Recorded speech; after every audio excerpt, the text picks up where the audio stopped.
हा तिकोणाचा चढायचा मार्ग.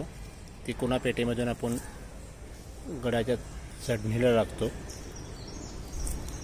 हळूहळू हा चढ आहे.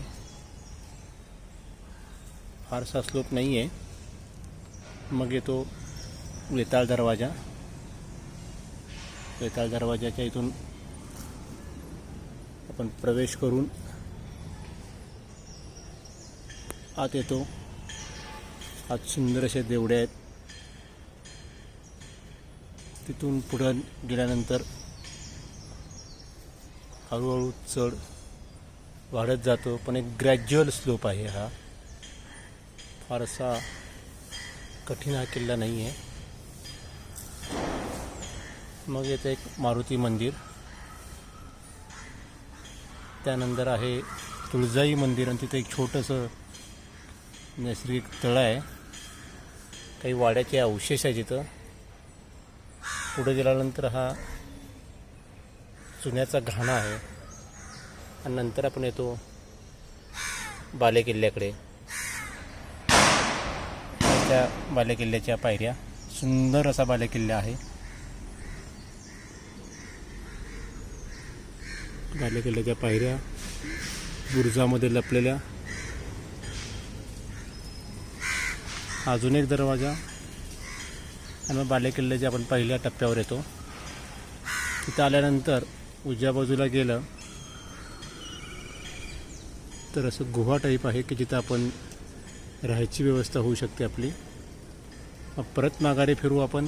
ही सुंदरशी तटबंदी दिसते आहे.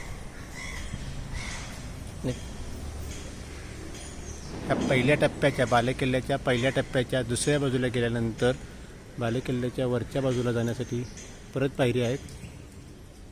आणि मग आपण ह्या बालेकिल्ल्याच्या दुसऱ्या टप्प्यावर येतो.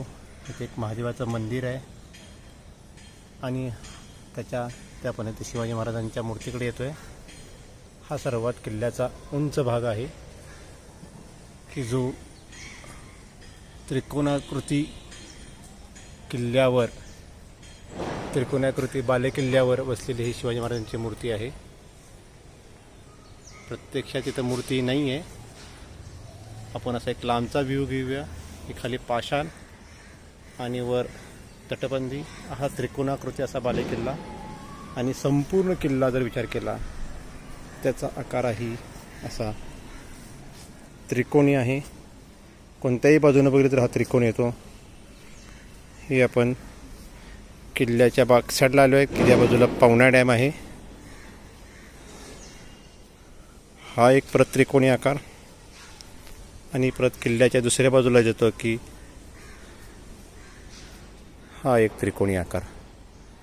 अशा रीतीने हे किल्ला संपतो. छोटेखानी किल्ला आहे पवना डॅम शेजारील हा तिकोना उर्फ वितंडगड.